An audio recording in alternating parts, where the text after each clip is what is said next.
Welcome to another video.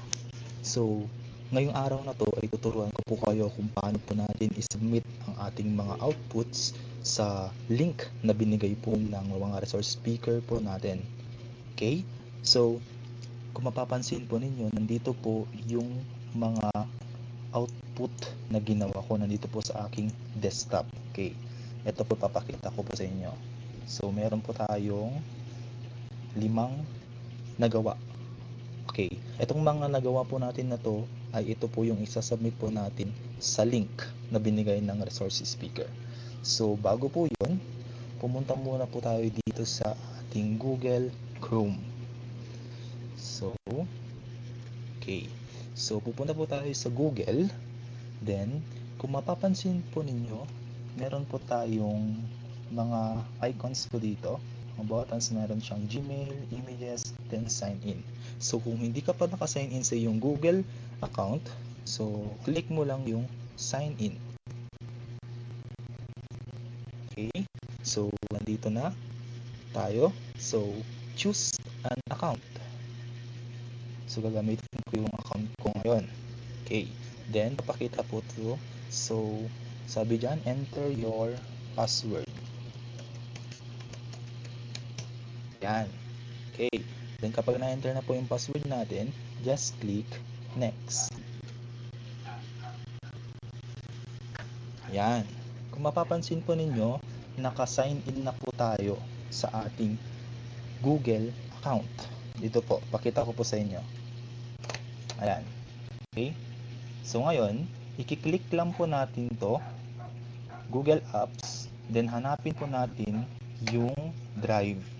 Ito po. Then pindutin lang po natin yan. Then wait lang po natin siyang mag-open. Okay. Kapag naka-open na po siya, ngayon, gagawa tayo ng folder. Okay. So paggawa ng folder, pumunta lang po kayo dito sa My Drive. Ito po. Then, new folder. Okay. Dito po sa new folder na to, magpapakita po tong nasa screen. Ngayon, lalagyan po natin siya ng file name. Okay? Ang ilalagay kong file name ay OER seminar or OER webinar output. Then, pagkatapos mo natin malagyan ng file name, pinutin lang po natin tong create. Okay. So, ayun na po siya. Okay, pakita po natin. Yan po. Okay. So, sa folder na yan, dito ko po ilalagay yung mga outputs ko. So, paano po ilagay yon? Ganito lang po. So, pindutin po natin to ng 2 beses. Yan. So, ganyan po ang itsura niya. Wala pa po siyang laman. Okay? So, magpapakita dito, sabi yan, drop files here. So, para mailagay po natin yung output po natin dito, i-minimize lang po natin to. Punta po tayo sa desktop. Then, i-drag po natin or i-highlight po muna natin itong ating mga outputs. Then, pag na-highlight na po, i-drag po natin sila. Okay, so left click, huwag niyo pong bibitawan. Then, i-drag niyo po siya doon sa Google Chrome. Then, huwag niyo po rin po bibitawan. Then, dito na po, pag nakaganyan na po siya, dyan na po ninyo pwedeng i-paste yung iyong output. Bitawan na po. Okay. Then, automatically, mag-upload na po yung 5 items or our 5 outputs. Ito na po yung mga isasubmit po natin sa link na binigay ng mga resource speakers sa ating webinar. Okay. Meron na po tayong 4 na uploaded. Meron na tayong 4 na uploaded files. So, hintayin po natin yung isa. Yung assessment tool in English. Yan po, tingnan po natin. Yan po, nakikita niyo po yan. Yan po, hintayin po natin siyang mag-load. Okay. Once na nag-load na po yan, pwede na po natin siyang i-submit. Okay? So, tayin po natin.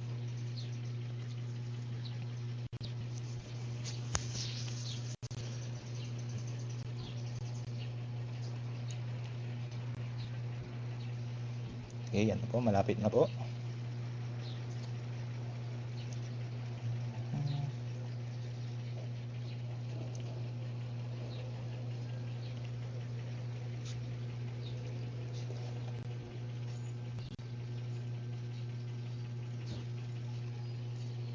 Then,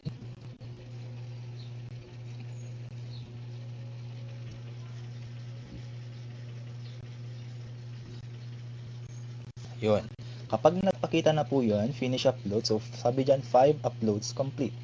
Okay, lahat na po ng mga files po natin, outputs po natin, ay na-copy na po natin dito sa ating Google Drive o dito po sa ating folder. Okay, pwede na po natin itong i-X.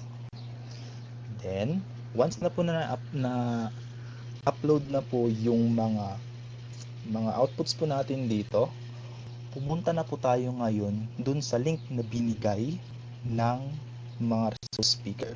So, ito po yung link. Meron po tayong 3 na link dito. Okay. Kahit sino po dyan o kahit ano po dyan na link ay pwede po natin siyang gamitin sa pagsasubmit ng ating output. Okay. So, piliin ko muna ito. Una, piliin ko to. So, Control C, yung minimize. So, gawa po tayo ng new tab. Then, i-paste po natin ito. Okay, so pag na-paste na po siya, Control V. So then, enter. Okay, yan. Kapag na-enter po na po natin siya, ito po yung magpapakita sa ating screen. Okay, so meron po yung mga dapat po nating fill upan dito ng mga information para bago tayo mag-submit. So, unang pong tinatanong dyan is your email address. So, email address po natin.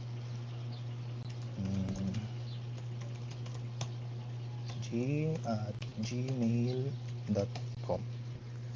Then, pagkatapos po yon, your region. Region 2. Then, your division, Nueva Vizcaya. Then, your district, so ay Bayambang 1 district. Okay, depende po yun kung ano po yung district po ninyo, no? Okay, so write your complete school name.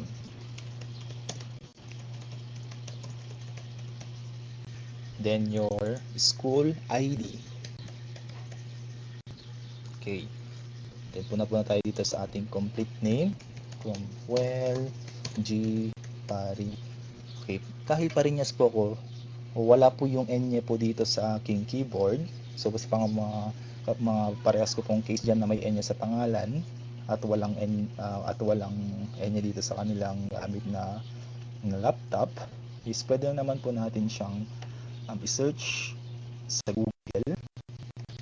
www.google.com, then enter. Then, maghanap po tayo ng Enye sign. Enye sign. Then, ito po, sa Wikipedia po titingin. Okay? Ayun, pwede po natin siyang i-copy. So, shortcut key is Control C. Then, punta na tayo sa ating link. Then, shortcut key, Control V. Then, AS. Ganun lang po kasimple. Okay? So, pwede na po natin siyang i-X ang ating Wikipedia. So, yan na po. Then, fill upan nyo lang po ito. Pindutin nyo po kung ano po yung date of the webinar attended. So, ako po nung April 17, 2020. So, yan po, dyan ko po ipindutin. Then, sabi po dito, paste the link of your output. Kindly upload output in your Google Drive make sure it was placed in the folder when then share the folder of your activities. Then, sabi po dyan, just copy and paste the link. So, paano po natin gagawin yon? Okay. Ngayon, pupunta po tayo doon ulit o babalikan po natin yung ating Google Drive. Yan. So, sa Google Drive po natin, nandito po tayo sa ating folder. Okay, sa pinag-pastean po natin ng ating output. So, punta lang po tayo dito, pindutin po natin tong arrow na to. Then may magpapakita po dyan na open with new folder, share, get shareable link, add to cart, etc.